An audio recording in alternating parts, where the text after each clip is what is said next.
My intention with doing this little series on the Isham family history is to provide some low resolution connections to visits, to locations that I enjoyed making, and to the ancestry material, particularly in the Isham book, and the collection of things in the plastic box over here, that materials that someone who's interested can go through.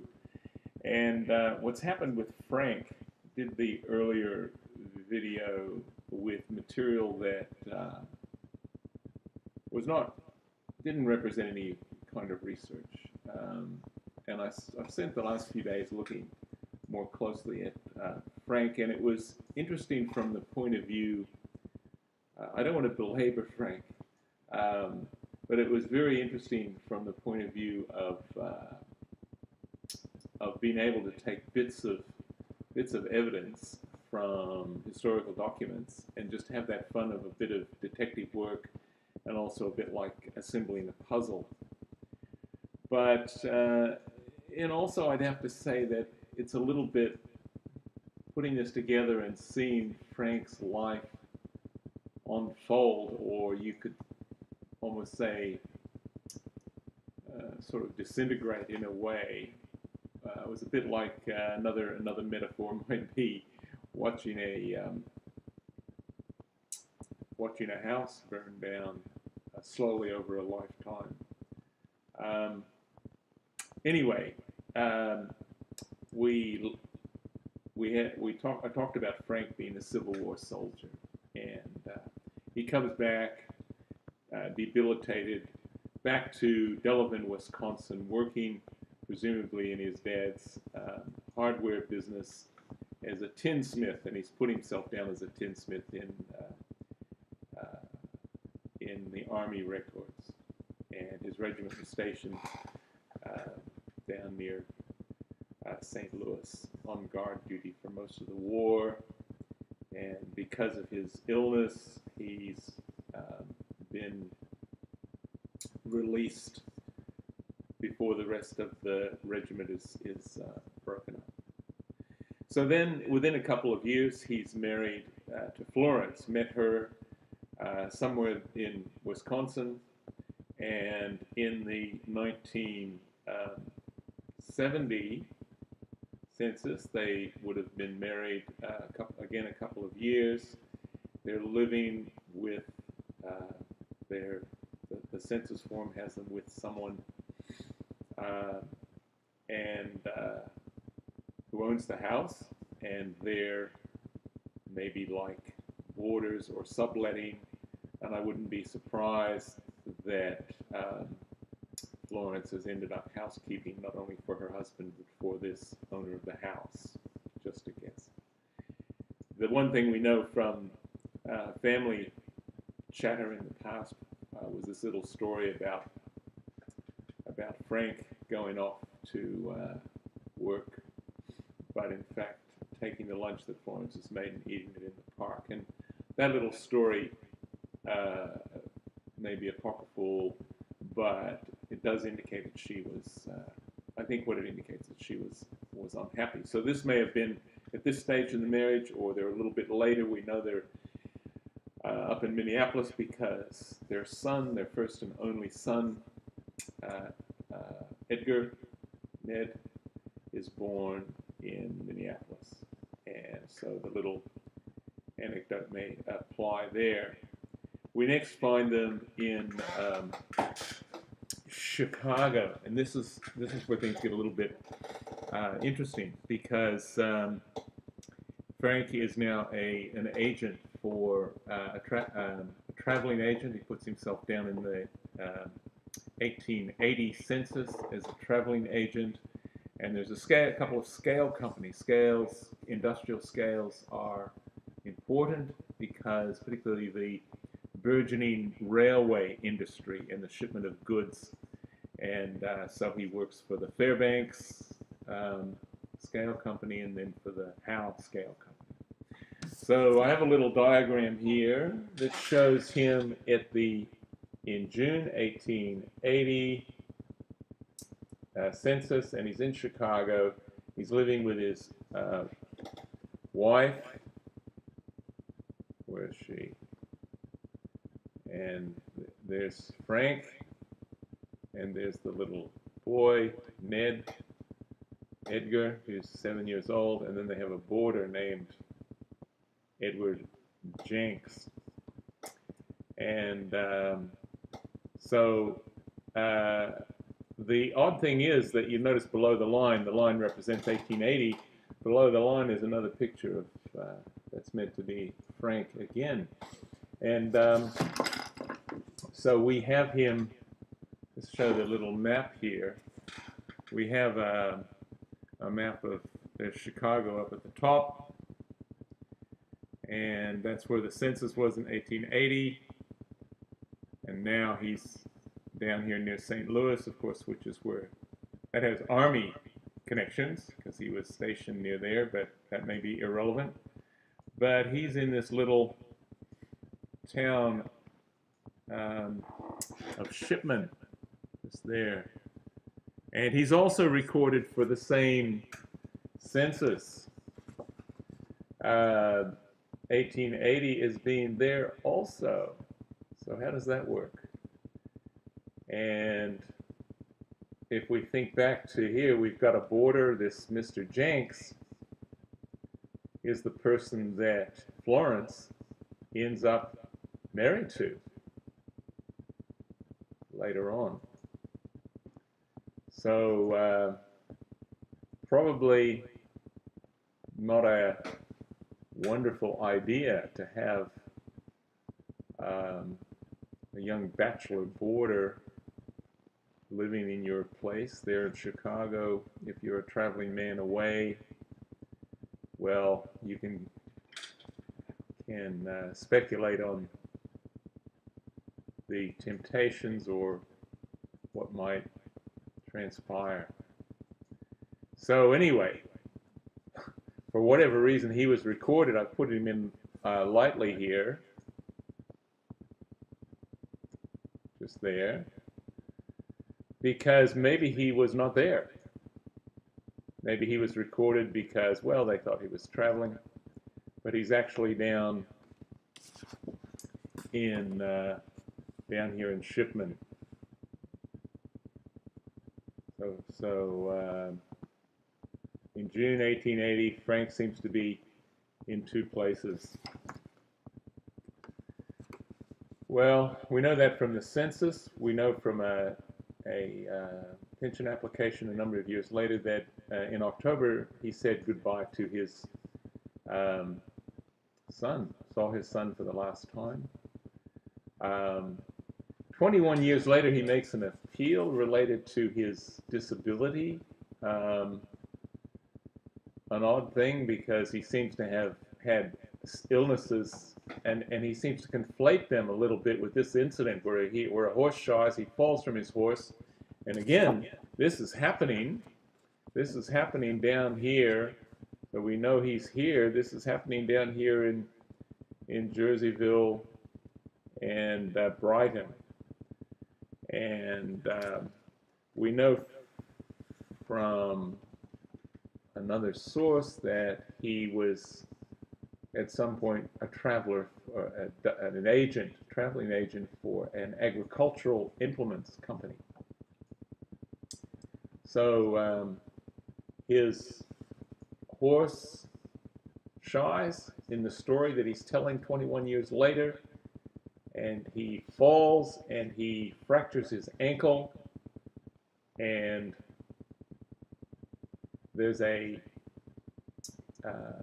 conflation in his recounting this story in an affidavit with his with a stroke, he says, and paralysis.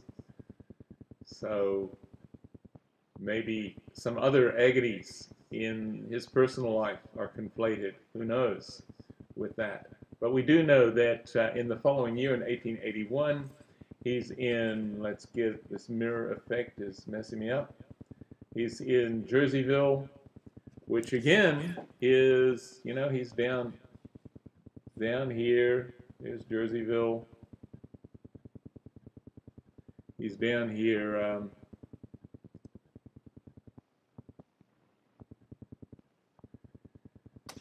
And he's arranging his divorce, finalizing his divorce.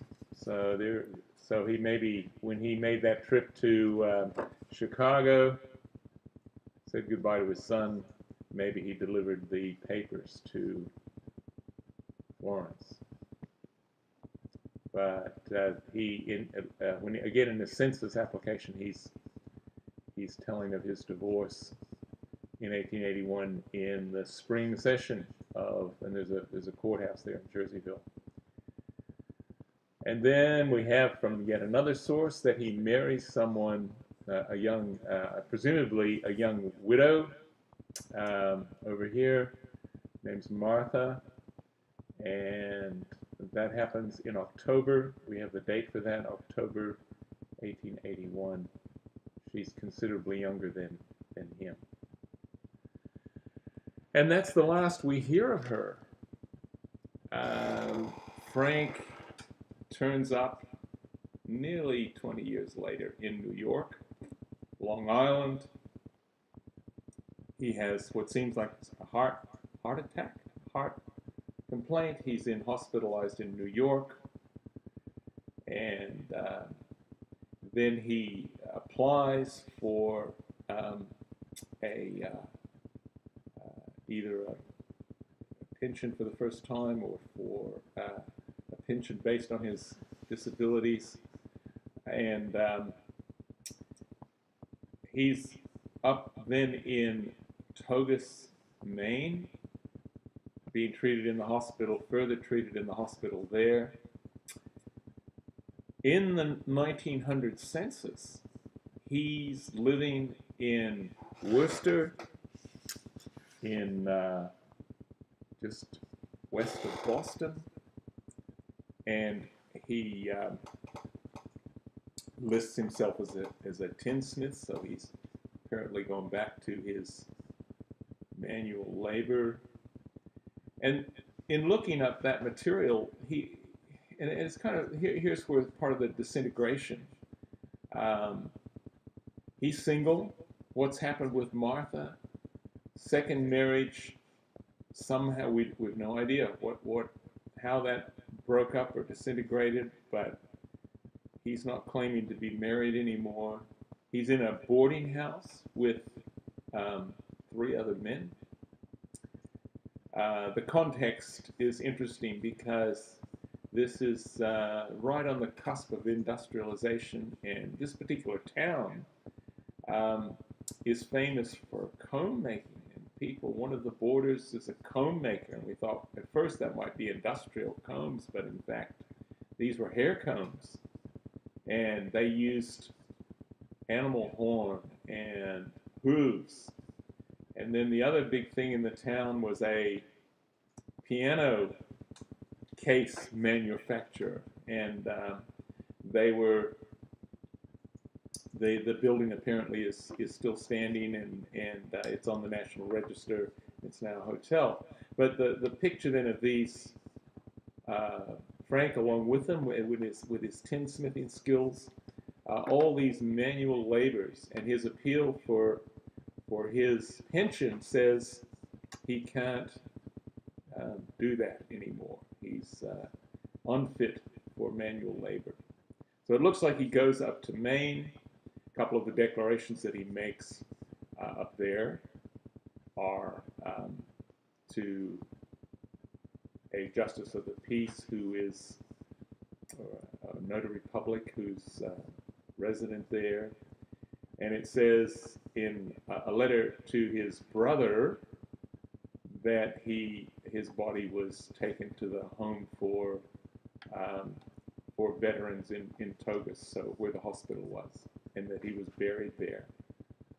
And to kind of round off the sadness of this, at the very end of his life, the same man who wrote the letter to his brother, who is in charge of the home there, registering Frank's death, and it says, as next of kin, there's certainly no wife, either Florence or the Martha that he married that we know nothing about. There's no local friends. There's no family. His brother and sister are not listed.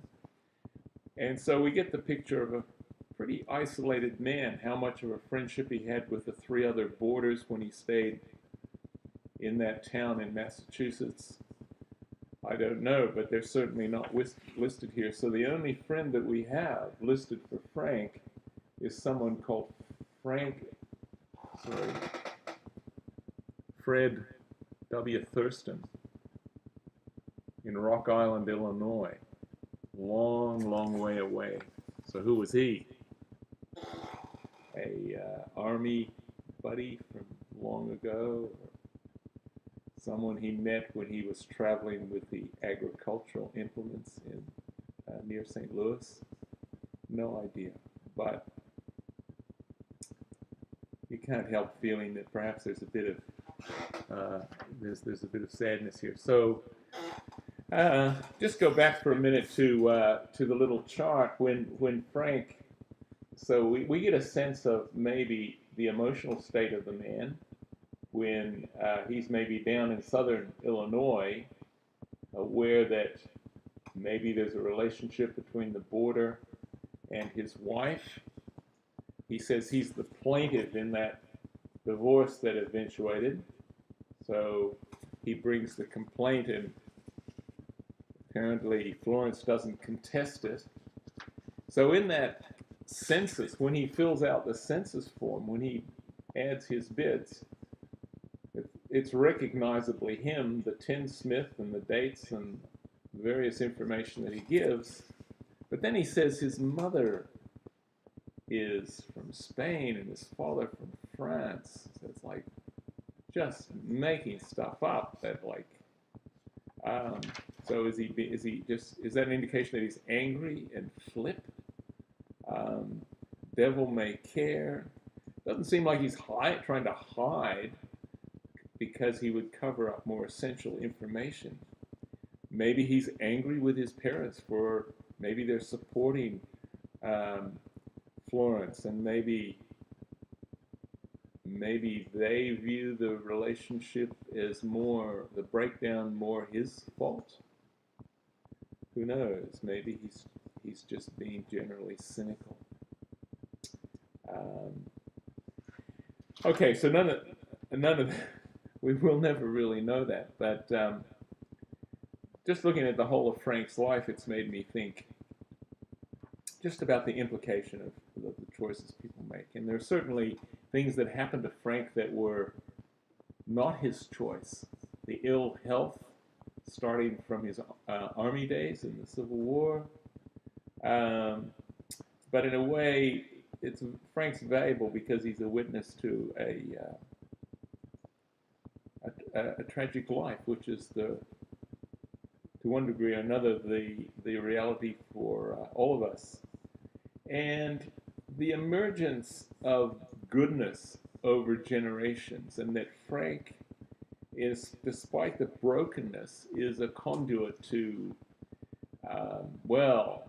for example, I love the testimony to her faith of my 10th generation ago grandmother Jane in her will I mentioned earlier video, and then of course the link forward to Ned, his son, and my grandfather, and the wonder and joy in the life of that I've experienced, and with my wife and with my children, and the adventure and the journey that they have experienced, which is such treasure. So within the generations, as well as within individual lives, one piece of tragedy becomes a conduit to